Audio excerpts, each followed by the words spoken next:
Voilà, bonjour mes frères et sœurs et amis.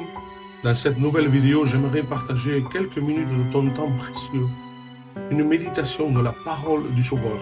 J'aimerais t'inviter à faire une lecture avec moi dans le deuxième livre de Pierre, chapitre 3, du verset 1er. C'est Pierre qui s'adresse à l'Église et il dit « Je cherche à éveiller par des avertissements votre saine intelligence ». Le mot « éveiller » est différent du mot « réveiller ». Le mot réveiller veut dire, c'est de passer à l'état de sommeil au réveil.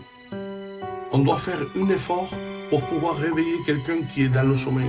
Par contre, éveiller, c'est quelqu'un qui n'est pas encore en train de dormir. Et j'aimerais prendre cet exemple lorsqu'on pose une question à un ami et on lui dit « Est-ce que tu es en train de dormir ?» Et la personne nous répond, nous dit « Non, je suis encore éveillé ».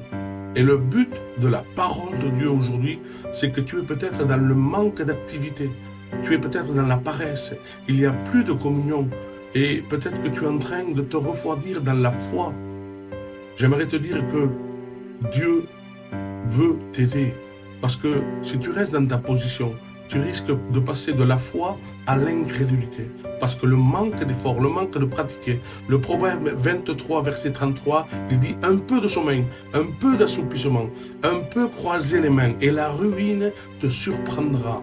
Pierre avait le désir de redonner espérance, espoir, force et zèle à l'Église, de rester attaché aux promesses de Dieu, celles que Dieu avait faites aux prophètes, à eux-mêmes. Et ils ont annoncé, comme Jésus lui-même l'a annoncé, dans le verset 2, il est écrit « Souvenez-vous des choses annoncées par les prophètes et du commandement du Seigneur, enseigné par vos apôtres. » Alléluia. Certains aujourd'hui se moquent des paroles de ce livre saint. D'autres y croient, mais ne le vivent pas, ne le pratiquent pas.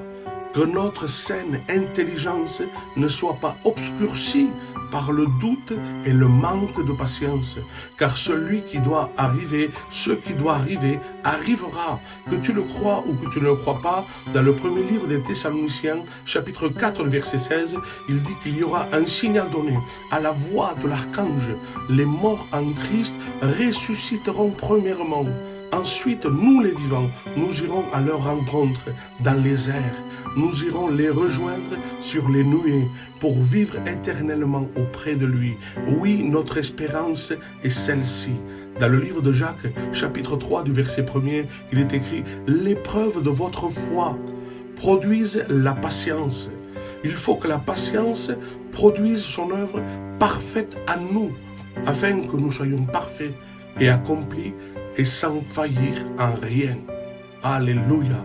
Que Dieu soit béni, que Dieu puisse nous encourager encore dans cette journée à pouvoir rester attachés aux promesses de Dieu. Oui, Jésus revient. Alléluia.